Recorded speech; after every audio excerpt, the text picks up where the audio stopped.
Beberapa bakal calon wali kota Prabu Mulih saat ini mulai bermunculan.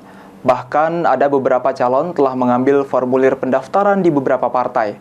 Ketua Partai Demokrat Prabu Mulih masih melihat hasil survei terlebih dahulu untuk ikut berkompetisi dalam pilkada nanti. Partai Demokrat Kota Prabu Mulih telah membuka pendaftaran bakal calon wali kota dan wakil wali kota Prabu Mulih periode 2024-2029 pada tanggal 24 April kemarin hingga tanggal 20 Mei. Saat ini di Kota Prabu Mulih telah bermunculan beberapa nama bakal calon wali kota dan wakil wali kota Prabu Mulih yang akan mencalonkan diri pada pilkada nanti. Namun Ketua Partai Demokrat Kota Prabu Mulih Denny Victoria yang dipastikan akan duduk di bangku Ketua DPRD Kota Prabu Mulih untuk pilkada nanti masih akan melihat hasil survei terlebih dahulu apakah akan ikut dalam kompetisi di pilkada nanti.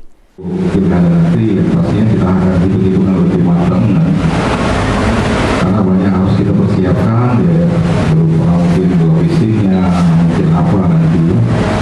Tapi yang pastinya kita lihat nanti hasil survei lah. Kalau memang survei nanti bagus, ya kita lihat nanti ke depan.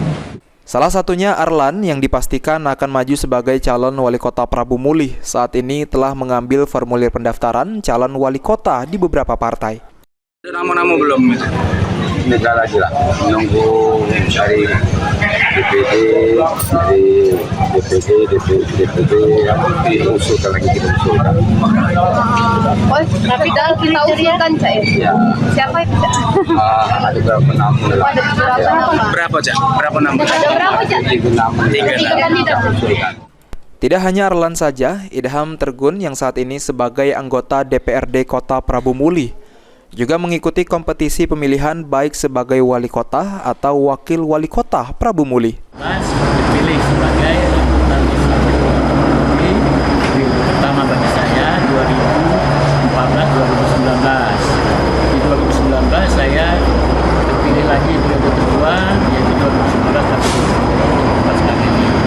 Karena dengan pengalaman itu saya menilai diri saya masih punya kompetensi untuk berbuat kepada sebagai penyelenggara eksekutif, yaitu menjadi kepala daerah, sebagai kepala daerah itu nanti kita serahkan kepada keadaan politik maupun keadaan keinginan masyarakat. Mungkin itu. Masyarakat Kota Prabu Mulih berharap siapapun yang akan menjadi wali kota Prabu Mulih agar bisa membangun Kota Prabu Mulih lebih baik lagi. Anggi Perkasa, PAL TV.